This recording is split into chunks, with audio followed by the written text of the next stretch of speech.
आरिफ भाई साहब का अभी जब भाईजान का भाषण चल रहा था तो मैं रघु भाई से बोला कि वो ऐसी प्रेरणा दे रहे, ऐसा चित्र खींच रहे कि साल में 1 महीने के लिए सबको वापस जेल पहुंचा देंगे। क्योंकि सारे अच्छे काम वहां हो जाते हैं सब आराम से शांति के साथ।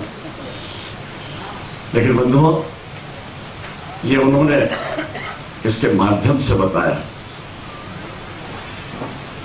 कि जो सियासत है, जो हमारे देश के अंदर आजादी के बाद जिस दिशा में जाना थी, जिन लोगों के पास में हुकूमत आई, उन्होंने देश जोड़ने के बजाय लोगों को बांटने की सियासत की। उसी का परिणाम था। और यहां लगभग 39 साल हो गए आपातकाल को। 39 साल पहले हम तो बहुत छोटे थे, लेकिन जो उस जमाने में जिनके चेहरे, जिनको हम प्रेरणा से देखते थे, वरिष्ठ जमाने के जगमगाते चेहरे, आज सब 60, 70, 75, 80 की उम्र को पार करे हुए लोग। लेकिन आज भी जज्बा वही। और इसलिए ही मैं बधाई दूंगा हमारे भाई कैलाश सोनी जी को, मेघराज जी को, रघु भाई को। हम सब लोग गाडरवारा में बैठे थे। पहला सम्मेलन हम लोगों ने गाडरवारा में किया, नरसिंहपुर, और वहीं बैठ के फिर ये योजना बनाई। तो भाई कुछ ने सबको एकत्रित करें। कोई बहुत बड़ा वो नहीं था कि हम कुछ मिलना चाहिए, नहीं मिलना चाहिए, पर लक्ष्य था कि जिन लोगों ने उस जमाने में लड़ाई लड़ी जब कुछ मिलने की संभावना नहीं थी, ऐसे लोग आज की राजनीति में धीरे धीरे कम हो रहे हैं। मुझे याद है उस समय में जब जेल में था, बहुत छोटा था। आज हमारे सब साथी है यहां पे जो व्यवस्था में लगे हैं, मेरे गांव के बहुत से 10, 12, 15, 20 आज आए हैं। खाली इन्होंने मुझे हार पिनाया इसलिए जेल चले गए। जज्बा था। मेरे नगर पालिका का अध्यक्ष का इस्तीफा हो गया। नगर पालिका का चुनाव था, अध्यक्ष का चुनाव आपातकाल में। मेरी माताजी फार्म लेके आई गांव से। उन्होंने कहा नहीं, अध्यक्ष का चुनाव लड़ेंगे। मैंने कहा वोट कौन देगा, सब तो जेल में। कहते नहीं, लोकतंत्र की बात है, लोकतंत्र की लड़ाई के लिए जेल गए, इसलिए फार्म भरेंगे, चाहे जीते नहीं जी, जीतने के लिए थोड़ी लड़ते हैं। तो ये जो एक जज्बा होता था, मैंने जेल में से चुनाव लड़ा, फार्म 0 वोट। कुशाल जी ठाकरे जी का बेगमगंज से आज भी चिट्ठी रखी गई। और इसीलिए फिर यह भी बात आई कि उस समय जब 77 में आपातकाल के दौरान ही चुनाव हुआ, चुनाव आपातकाल के दौरान हुए थे, कुछ लोग छोड़ दिए गए थे, कुछ लोग जेल में थे। लोकसभा का चुनाव तक इमरजेंसी नहीं हटी थी। इमरजेंसी तो जिस दिन रिजल्ट आया, इंदिरा गांधी हारी, उसके बाद रात को 2 बजे 3 बजे इमरजेंसी हटी। लेकिन चुनाव इमरजेंसी में हुआ। और इसलिए जेल के अंदर रहते हुए चुनाव लड़ना, तो ये जो सारा एक विचार आया था, वो विचार इसलिए आया था कि भाई आज उस लोकतंत्र की मशाल को जलाए रखने वाले लोग हमारे पास हैं।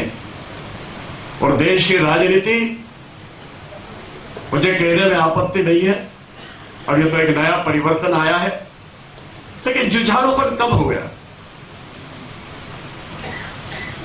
ये पिछले कुछ सालों में जो सिद्धांतों के लिए आग्रह होना चाहिए, लड़ाई होनी चाहिए, दिल में एक आग होनी चाहिए, तो धीरे धीरे कम होती जा रही है। आज हमारी जो युवा पीढ़ी है, हमें याद है उस समय विद्यार्थी परिषद में काम करते थे, युवा संघ में करते थे, बाद में युवा मोर्चा बना, पर उस समय युवा संघ था, युवजन सभा थी।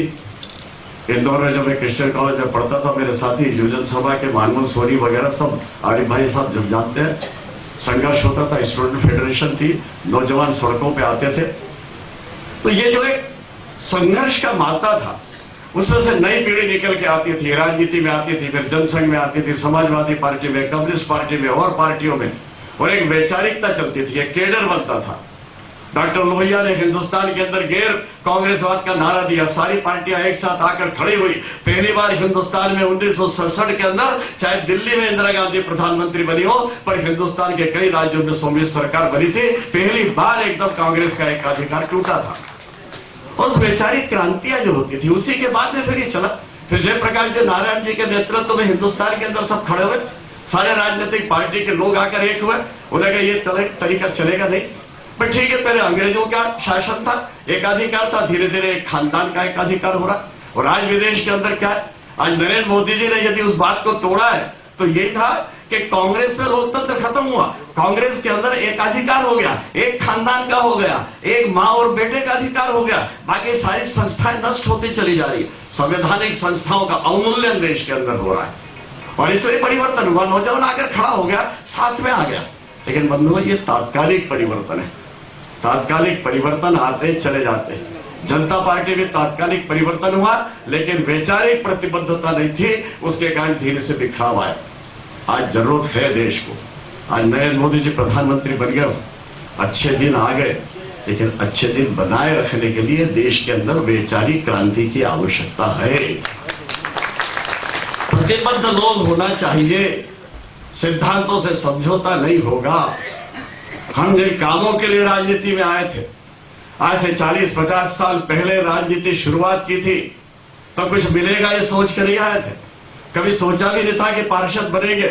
उस समय था कि देश के अंदर एक परिवर्तन आना चाहिए, लोकतंत्र सही चलना चाहिए, संस्थाएं ठीक काम करनी चाहिए। जिस आधार पर लोगों ने आजादी की लड़ाई लड़ी थी, वो खुशहाली मुल्क के अंदर आनी चाहिए, वो समरसता आनी चाहिए, वो समाजवाद आना चाहिए, वो अमीर गरीब का भेद मिटना चाहिए, हर एक आदमी को उसको मौलिक अधिकार मिलना चाहिए। वो सबके लिए फिर लड़ाई चली। जयप्रकाश नारायण की क्रांति का आंदोलन यही था, समग्र क्रांति बदलने का आंदोलन यही था कि भाई ये व्यवस्था, ये सत्ता परिवर्तन नहीं, समाज बदलना चाहिए, सब कुछ बदलना चाहिए। आज भी देश के अंदर सत्ता परिवर्तन है, व्यवस्थाएं, कई चीजें उसी जकड़न में हैं, बदलने में समय लगेगा। लेकिन बहुत से स्वार्थी तत्व हैं, हल्ला मचाना प्रारंभ कर देंगे।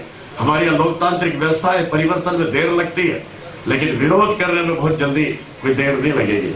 और इसलिए ये जो लोकतंत्र के प्रहरी के रूप में हम हैं, ये लोगों को, आज नई पीढ़ी को ये भी नहीं मालूम है कि भाई आपातकाल लगा था, इंदिरा गांधी ने क्यों लगाया था। तो पढ़ रहा था, देख रहा था। स्वर्ण सिंह एकमात्र थे जिन्हें धीरे से पूछा था ये आपातकाल की क्या जरूरत है, और जब इंदिरा गांधी ने घूर के उसकी तरफ देखा तो वो भी चुप हो गए। आज बातें करते हैं, कभी कभी हमें लगता है न्यायपालिका जितनी बात करती है, राजनेताओं पर कटाक्ष करती है, लेकिन उस समय के जितने, केवल एक खन्ना को छोड़ के बाकी सुप्रीम कोर्ट तक के जितने जज थे, उन्होंने लिख दिया था कि नहीं, कोई दलील और कई अपील नहीं सुनी जाएगी। हिंदुस्तान में इस तरीके हमने न्यायपालिका भी देखी है। आज ये सब चीजों में जो क्षरण आया है, अवमूल्यन आता जा रहा है, ये अवमूल्यन सत्ता के परिवर्तन से दूर नहीं होगा। ये समाज में क्रांति की आग, परिवर्तन का जज्बा, ये हर एक आदमी में होगा तो निश्चित रूप से हमारा लोकतंत्र सही दिशा में जा सकेगा। और इसलिए हमारे जो वीसा बंधु हैं, जो लोकतंत्र की लड़ाई लड़ने वाले लोग रह गए, नई पीढ़ी को इस बात की जागरूकता की आवश्यकता है। यदि एक संस्था कमजोर हो जाए तो देश को किन हालातों से गुजरना पड़ता है। यदि न्यायपालिका उस समय दृढ़ता के साथ खड़ी हो जाती तो शायद यह है कि सर्वोच्च न्यायालय के कहता कि आपातकाल गलत है, सबको छोड़ दिया जाए, तो इंदिरा गांधी को छोड़ना पड़ता। लेकिन यदि एक संस्था भी कमजोर पड़ गई लोकतंत्र के अंदर तो बाकी का सारा सिस्टम खत्म हो जाता है। और इसलिए हर संस्था, हर जगह जो भी संवैधानिक संस्थाएं वो मजबूती के साथ रहे तब लोकतंत्र होता है। लेकिन इसकी जागरूकता लाने के लिए आज वो तंत्र नहीं है। आज फिर से उस वैचारिक क्रांति, वैचारिक प्रतिबद्धताएं, लोगों को समर्पण का भाव, ये बहुत आवश्यक है। ये जो पीढ़ी बैठी हुई है, इसमें वो भाव था, इसीलिए उसने कटिबद्धता के साथ लड़ाई लड़ी और आज भी सिद्धांतों के साथ अपनी जगह पर खड़े होकर हर लड़ाई, हर संघर्ष में वो एक साथ खड़े हैं। और इसलिए ये समूह, ये संगठन अब जो राष्ट्रव्यापी बनाने की दिशा में प्रयास है, मैं सोचता हूं कि हमारी नई पीढ़ी, नए लोगों को